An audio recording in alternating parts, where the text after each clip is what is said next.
Et on est ravis de parler de sécurité, oui, parce que c'est un enjeu évidemment qui concerne toutes les entreprises, quelles qu'elles soient, et de plus en plus, puisqu'il y a une nouvelle réglementation en vigueur en mai prochain sur la protection des données, sur le contrôle de ces données par la Commission européenne notamment. On va en parler notamment avec vous, Karim Baloul, bonjour. Vous êtes directeur d'études chez IDC. Société évidemment de conseil qui édite régulièrement des études. Une étude justement dont on va parler, qui fait l'actualité sur le GRDP, c'est-à-dire le règlement sur la propriété des données, sur cette maîtrise des données privées sensibles. On va évoquer avec vous cette étude. Et puis en face, on a le plaisir d'accueillir Karel Robinet. Bonjour. Bonjour. Vous travaillez chez Microsoft. C'est exact. Vous êtes spécialisé sur les enjeux de sécurité chez Microsoft notamment. Exactement, et plus particulièrement sur les offres autour de la sécurité, au sens large. Exactement. Alors merci d'être là. On est ensemble pour une vingtaine de minutes ensemble, avec un public qui est avec nous. Je l'ai dit tout à l'heure. Je remercie le public de nous écouter. C'est toujours un plaisir. La sécurité, je le disais, et c'est l'objet d'une étude qui ne vient pas par hasard. Elle va faire l'actualité pour toutes les entreprises, qu'elles soient petites, moyennes ou grandes. Parce qu'une nouvelle politique européenne sur la donnée va être mise en place et en application dès mai 2018, Karim. Exactement. Donc on a réalisé une étude sur le sujet. C'est notre métier. On fait des études, on interroge les entreprises pour savoir un peu où elles en sont, ce qu'elles font, quel est leur niveau de maturité. Ça s'inscrit dans un contexte particulier qui est celui d'une transformation en profondeur, une transformation numérique en profondeur des entreprises en France et dans le monde. Et lorsqu'on parle de transformation numérique, on parle aussi de confiance numérique. Donc c'est un élément, pour nous, qui est un élément important. Le socle sur lequel repose cette transformation numérique, c'est un certain nombre de technologies, notamment le cloud, le big data, l'analytique, la mobilité ou toute la partie sociale. Et ces technologies, ça représente aussi pour l'entreprise un certain nombre de risques de sécurité contractuelle et des risques ou des contraintes réglementaires. Et le GDPR ou RGDP s'inscrit dans ce cadre-là et dans ce cadre de contraintes réglementaires imposant un certain nombre de règles pour protéger les données personnelles des clients ou celles portant sur les collaborateurs. Alors c'est important parce et on va tout de suite arriver sur l'objet de l'étude qui est important parce qu'elle montre des chiffres qui sont pas anecdotiques. Clairement, on va en parler après sur l'émission d'après, sur ce fameux GRDP. D'ailleurs, on va sortir du jargon. GRDP, ça veut dire quoi concrètement, parce que tout le monde va devoir s'habituer à ce terme. Règlement général sur la protection des données, donc GDPR ou GRDP, en fonction de la langue qu'on utilise en anglais ou en français. Alors, ça va évidemment mouvementer la CNIL, qui va revoir aussi ses principes d'application sur la propriété des données. Alors, que dit l'étude et pourquoi cette étude? Rentrons un peu dans le vif du sujet. Pourquoi cette étude? Comme j'ai dit, on est dans cette phase de transformation numérique. Oui. Les entreprises, on est dans une économie de la donnée, donc la donnée est au cœur de cette transformation, des processus, des usages au sein des entreprises. Et on constate que, globalement, les entreprises sont quand même confrontées de manière assez structurante à des attaques qui ont tendance à se multiplier et à se diversifier. Donc on a regardé dans cette enquête, dans cette étude, quelle pouvait être l'évolution, le pourcentage d'entreprises qui étaient confrontées à ces attaques d'envergure, celles qui sont impactantes pour l'entreprise, pour le système d'information de l'entreprise. Qu'on appelle cyberattaque. Qu'on appelle cyberattaque. Et on voit que même si les entreprises sont généralement assez timides pour en parler, ce qui est compréhensible, un peu tabou ça peut être un peu tabou, sujet. On a quand même relevé un certain nombre d'indicateurs. Par exemple, sur l'année pleine 2015, on avait un peu plus de 20%, 21% des entreprises qui témoignaient d'au moins 20 attaques structurantes dans l'année, presque 2 par mois d'attaques assez structurantes. Sur l'année qui suit, l'année 2016, en année pleine, les entreprises étaient plus de 50% à nous dire « je subis au moins 20 attaques par an ». Elles étaient même 37% à nous dire « je subis au moins 50 attaques par an ». Donc forcément, dans un cadre comme celui du GDPR, de la protection des données personnelles, c'est relativement impactant, percutant que de se dire « ces entreprises-là sont des entreprises qui sont à risque, elles subissent des attaques, ces attaques sont de plus en plus importantes ».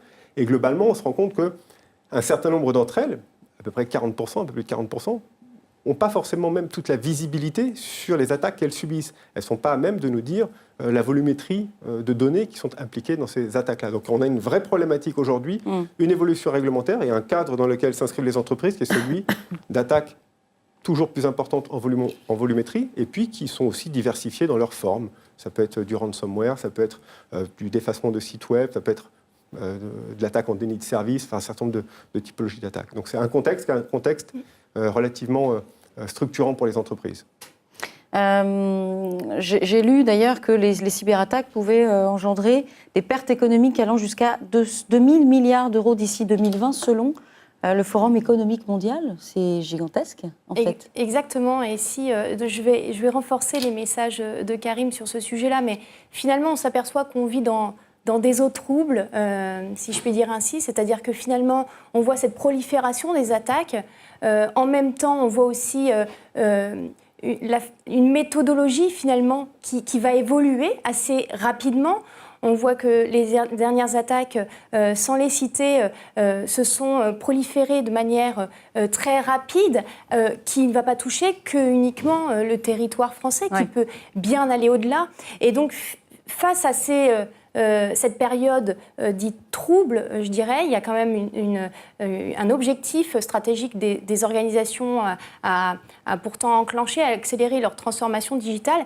Donc, il y a deux choses qu'il faut en retenir. La première, c'est qu'effectivement, le scope finalement du système d'information en tant que tel, le périmètre du système d'information, n'est plus l'image d'un château fort où finalement on bâtissait les murailles assez facilement puisqu'on arrivait le matin sur le lieu de travail, on repartait le soir et globalement c'était assez simple de définir ce qu'était un réseau d'entreprise. On voit très bien aujourd'hui qu'avec les nouvelles façons de collaborer et de travailler, mais même ouvert à l'extérieur de l'entreprise avec des partenaires et des clients aujourd'hui avec lesquels le système d'information est directement connecté, ce périmètre est beaucoup plus difficile et finalement s'il y avait je dirais un critère de ce périmètre à retenir, c'est que le seul pouvant exister est l'identité d'une personne qui est finalement maintenant au cœur de l'approche. Et la deuxième chose que je voulais également ajouter, c'est qu'il faut avoir conscience de ce risque. Il ne faut pas tomber dans le régime de la peur et se dire que demain, forcément, on sera attaqué. Ce n'est pas l'objectif. Mais c'est de se dire, le risque zéro n'existe pas. Donc je dois en avoir conscience et je dois bâtir ma stratégie de sécurité en prenant en considération que ce risque est bien là et est bien présent. Mais est-ce qu'on peut faire un parallèle entre finalement la multiplication de la donnée au sens large, quels que soient les secteurs et les business, et puis les attaques accompagnées par ce que vous avez dit, c'est-à-dire un plus grand professionnalisme des gens malveillants, de la multiplication des outils aussi pour hacker, pour mener une attaque. On peut faire ce parallèle entre le big data qu'on vit, qui est concret aujourd'hui, et puis l'enjeu de la cyberattaque. Bien sûr, parce qu'il y a finalement une prolifération effectivement des données, vous l'avez dit. Ça dit forcément que c'est plus difficile à gérer.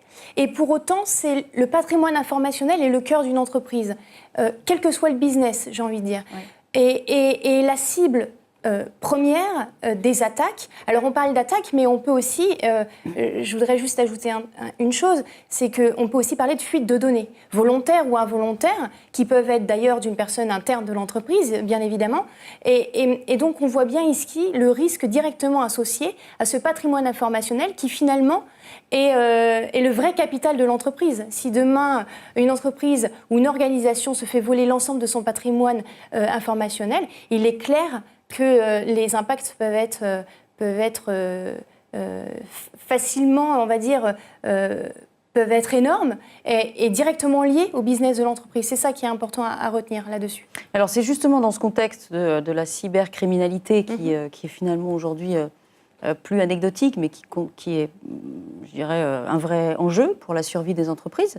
Dans ce cadre-là, c'est une nouvelle politique européenne qui est menée au travers d'une nouvelle initiative qui s'appelle GDPR ou RGDP en anglais, en tout cas qui décrit de nouvelles règles que les entreprises devront, je l'ai dit, implémenter dès mai 2018.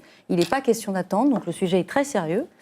Les fondamentaux de ce règlement, est-ce qu'on peut les rappeler ensemble, Karim ? Les fondamentaux, si on a quelques jours à y consacrer, on pourra les rappeler ensemble, mais c'est un règlement qui est quand même très très dense, avec un certain nombre de principes.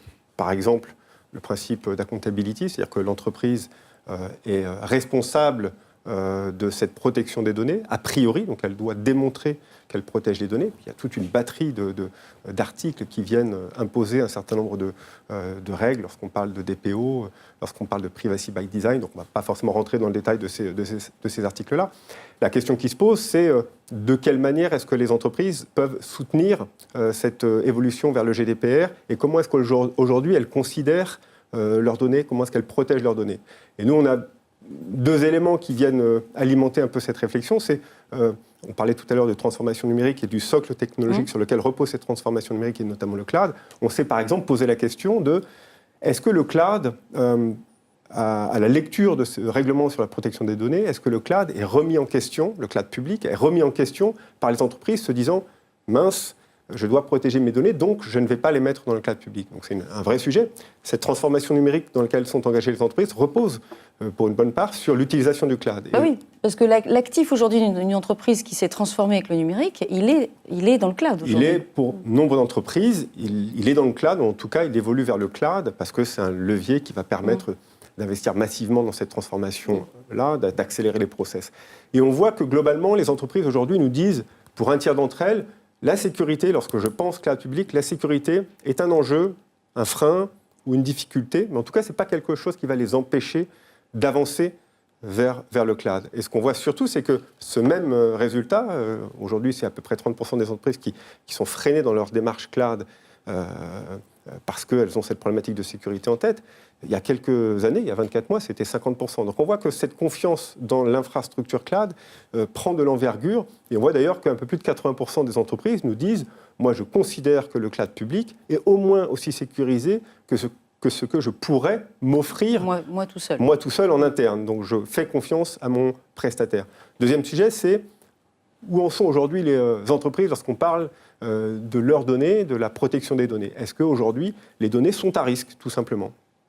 C'est assez difficile à aborder comme sujet, parce que forcément, les entreprises, lorsqu'on leur pose la question, elles ne vont pas toutes nous révéler qu'elles ont un vrai problème pour protéger les données de l'entreprise et les données personnelles, mais on a quand même réussi à avoir un certain nombre d'indicateurs, notamment le fait que 35% des entreprises déclarent avoir subi dans les 2 dernières années un vol de données. 35%, un tiers. C'est un chiffre qui est, je pense, peut-être très inférieur à la réalité, mais en tout cas, c'est au moins 35% des entreprises. Et 22% nous disent « j'ai subi, entre guillemets, une perte de données, parce que mon système d'information a été défaillant, parce que quelqu'un a perdu des données de l'entreprise, un collaborateur, ça s'est déjà vu. » Donc on voit effectivement qu'il y a un vrai sujet autour de la protection des données. Et le plus alarmant, entre guillemets, c'est qu'effectivement, les entreprises perdent ou se font voler un certain nombre de données, mais lorsqu'on leur demande de qualifier quelle est la volumétrie de données qui a été perdue, est-ce qu'on sait précisément quelles sont ces données, eh bien on se rend compte que nombre d'entre elles n'ont aujourd'hui pas les moyens ou les process pour évaluer quelles sont les données qui ont été réellement perdues, quelle est leur volumétrie. On le voit dans les stats, c'est à peu près 38% des entreprises qui nous disent « oui, je sais le définir ». Et à la lecture du règlement général sur la protection des données qui entre en vigueur en mai 2018, on se dit que ces entreprises-là devront justifier auprès du législateur, du régulateur local, la CNIL, devront justifier de cette faille de sécurité, puis de démontrer quelles sont les données qui ont été perdues ou volées, la quantité, etc. Donc il y a une vraie problématique. Alors, Karel, justement, vous qui êtes au contact, évidemment, au contact de nombreuses entreprises, notamment en France, comment vous percevez, est-ce qu'elles sont prêtes, notamment à implémenter cette nouvelle règle européenne qui va demander, on le verra juste après sur la mise en application, va demander beaucoup de moyens. C'est pas neutre, il faudra un délégué GRDP par entreprise qui sera le garant de la bonne application de la réglementation européenne. Bref, ça va demander un gros chantier. Elles sont prêtes, à votre avis, là-dessus Quel est leur niveau de maturité pour faire, pour protéger sa donnée en entreprise? Évidemment, elle va être différente en fonction du type d'entreprise, du type d'organisation. D'ailleurs, on va parler d'organisation puisque ça ne s'applique pas uniquement aux entreprises privées. Les organisations publiques sont bien dans ce périmètre et sont bien aussi impliquées dans ce règlement. En fait, ce qu'il faut retenir, c'est que on a parlé beaucoup de mai 2018. Finalement, ce qu'on aime faire passer comme message là-dessus, c'est que ce n'est pas le point d'arrivée, c'est au contraire le point de départ. cette date, elle est pas fatidique. Il va falloir effectivement y passer. Il va falloir montrer que la démarche est en route. Le voyage est long. On sait que effectivement, et vous l'avez dit à très juste titre, ça va évidemment impliquer des process. Ça va impliquer une organisation complète. Chaque salarié, avec ses métiers, au quotidien, peut manipuler de la donnée dite sensible. Donc, il va falloir qu'il comprenne et qu'il interprète ce que ça signifie dans les changements qu'il va devoir opérer au quotidien pour travailler différemment et à la fois faire en sorte que cette donnée soit sécurisée à tout moment de son traitement, de son stockage et tout au long du cycle de vie de la donnée. Et ça, c'est vraiment important à faire prendre conscience, de se dire, oui, effectivement, la date du 25 mai 2018 est importante et il faut avoir conscience qu'elle se rapproche, il faut avoir conscience que c'est demain et qu'il faut enclencher cette démarche, mais encore une fois, il va falloir devenir conforme, il va falloir le rester, et c'est finalement pas comme, si on peut faire le parallèle avec l'an 2000, c'est pas un pic, une date, et puis une fois qu'on l'a passé, on n'en parle plus. Au contraire, je pense qu'on va entendre encore parler de ce GDPR, et c'est plutôt, alors désolé, c'est un acronyme, de ce règlement plutôt, et c'est plutôt une bonne chose, puisqu'il va falloir le faire perdurer dans le temps. Ce qui est important à comprendre, c'est que finalement, on parle beaucoup d'entreprises et d'organisations, mais que ça nous touche tous, y compris autour de la table en tant qu'individus, puisque finalement, ça remet à flot, je dirais, la confiance que nous, on va avoir aussi auprès de, finalement, toute organisation qui peut demain manipuler nos données en tant qu'individu et faire en sorte qu'on s'assure qu'elles soient à tout moment sécurisées et qu'elles soient en aucun cas utilisées à d'autres fins qu'on l'a décidé pour nous-mêmes. Donc c'est ça qui est aussi important, c'est que ça va aller beaucoup plus loin que juste mettre en conformité une organisation. Ça va aussi changer la relation que cette organisation va avoir avec ses clients et avec ses partenaires. On parlait tout à l'heure de principe d'accountability, qui est de dire on va responsabiliser les deux parties. Forcément, Microsoft, en tout cas avec ses clients, ça va aussi redéfinir une nouvelle façon dans la continuité de ce qu'on avait commencé à faire. Parce que j'imagine que vous, Microsoft, en tant qu'acteur de la lutte contre les attaques, les cyberattaques, bien sûr. vous allez faire le travail d'un pédagogue, d'un éducateur, bien sûr. Pour accompagner ces nouvelles règles, finalement. Exactement. C'est notre mission. D'aider les organisations, finalement pas uniquement d'un point de vue très technique et technologique, puisqu'on l'a bien compris, ça inclut un projet beaucoup plus vaste que celui-ci. Donc notre objectif est de les accompagner et de faire aussi en sorte qu'on remplisse nos obligations, puisqu'on est avant tout aussi sous-traitant pour nos clients. Et comme le disait Karim tout à l'heure, on a les données de nos clients dans le cloud et il faut à un moment donné qu'on se dise conforme aussi. Vous parliez de données sensibles, on parlait un peu de tabou sur la cyberattaque. Il est évident que ça ne se dit pas facilement, qu'on peut comprendre pourquoi. Est-ce que vous pensez qu'à partir de l'année prochaine, avec quelque chose qui se structure plus, je dirais, avec on passe dans une autre dimension sur les politiques de données, est-ce que vous pensez que le sujet va être pris différemment ? Alors, le sujet est déjà pris différemment par un certain nombre d'entreprises, enfin différemment. En tout cas, ce que l'on voit, à l'aune de cette enquête, c'est qu'on a deux classes d'entreprises. On a des entreprises qui ont déjà largement avancé, en tout cas qui ont pris conscience de ce qu'est le GDPR, de ce qu'il impose et ce qu'il représente pour l'entreprise, et qui ont déjà commencé à investir. Globalement, c'est 58% des entreprises qu'on a interrogées. Alors, c'est des entreprises de plus de 500 salariés en France qu'on a interrogées. On en a interrogé 150. 58% d'entre elles se sont déjà mis en ordre de marche. Soit elles se disent conformes aujourd'hui, pour certaines d'entre elles, c'est une minorité. Donc il y a un monsieur, GDPR, il y a un DPO, au sein de l'entreprise. Voilà, un monsieur GDPR, il y a des process en place, il y a des solutions technologiques qui ont été déployées, il y a des compétences, il y a de la communication en interne pour sensibiliser un peu tous les collaborateurs. C'est 9-10% des entreprises qui se mettent dans cette situation de conformité. Mais globalement, 58% se projettent en se disant « j'y suis déjà » ou alors « je mets tout en œuvre pour y être, soit à fin 2017, soit à mai 2018 ». 58%. Et 42% qui sont, elles, un peu moins matures sur le sujet, un peu plus en retrait et qui n'ont pas forcément encore commencé à largement investir le champ du GDPR. Donc on voit qu'il y a deux catégories d'entreprises. Ça passe... Cette maturité ou ces bonnes pratiques passent, par exemple, on l'a dit, par la mise en place d'un responsable à la protection des données, le fameux DPO, qui sera obligatoire dans un certain, on ne va pas rentrer dans le détail, mais qui sera obligatoire dans un certain nombre de cas. Oui. Voilà, dans un certain nombre de cas.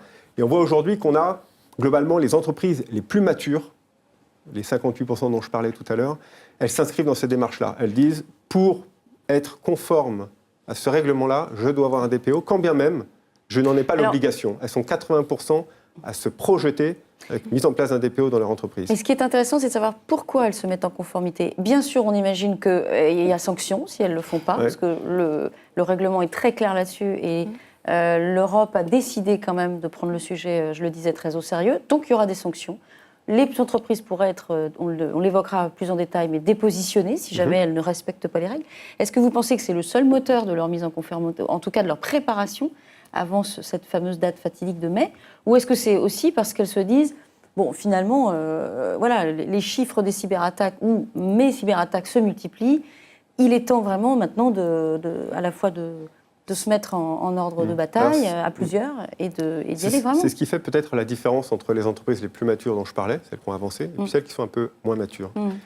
Les plus matures, elles considèrent que le GDPR est, et elles ont raison, une obligation. C'est une obligation réglementaire, donc je dois être conforme à cette réglementation au 25 mai 2018. Donc je dois me mettre en ordre de marche.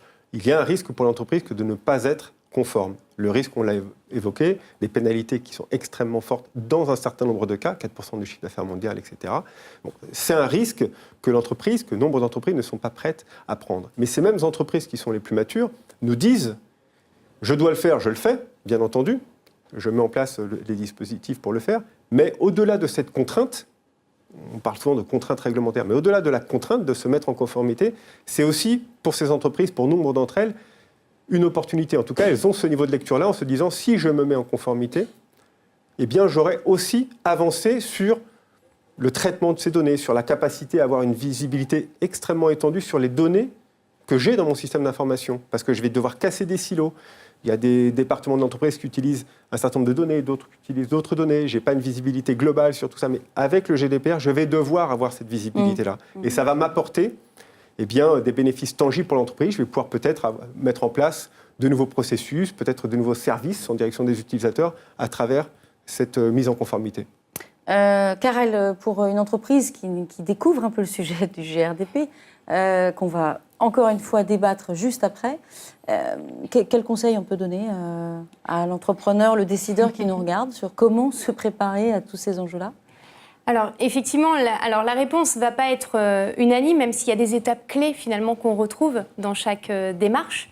La démarche va quelque peu être adaptée en fonction du secteur, puisqu'on parle beaucoup du GDPR, et puis après je répondrai vraiment concrètement à votre question, mais on parle beaucoup du GDPR, qui est ce fameux règlement général à la protection des données, mais il faut savoir qu'il y a aussi un certain nombre de contraintes pour certains secteurs d'activité. Donc finalement, on ne part pas non plus de zéro.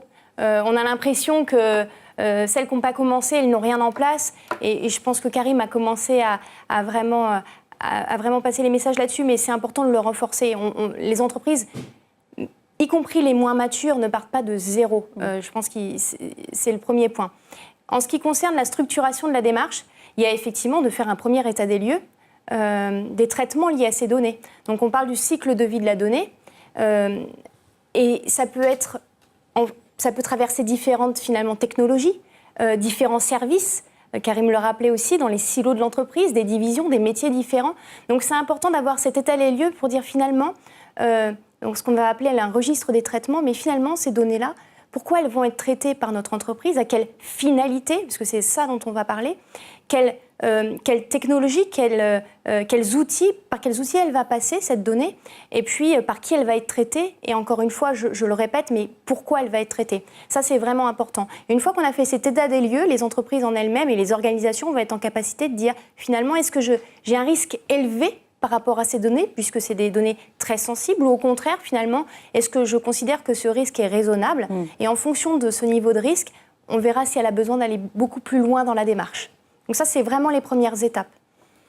Et peut-être juste pour compléter, parce que l'étude a aussi eu pour vocation d'établir quelles pouvaient être les bonnes pratiques. L'une des bonnes pratiques, c'est aussi de mettre en place un audit de conformité, de se dire, pour avancer dans ma mise en conformité, il faut quand même que je regarde où j'en suis aujourd'hui, que que je cartographie les données personnelles dans l'entreprise, que j'identifie quelles sont les applications, et il y en a beaucoup dans l'entreprise, des applications métiers, BI, etc., des microservices, quelles sont les applications qui utilisent des données personnelles. Et une fois que j'ai fait cet audit-là, je suis capable de dire, voilà, mon objectif, c'est d'être conforme à telle échéance, eh bien, je vois quel est le chemin que j'ai à parcourir. Et on voit que c'est une vraie différence entre celles qui sont les plus matures, qui sont un peu plus de 70% à avoir effectué cet audit de conformité ou à se projeter et à vouloir le réaliser dans les mois à venir.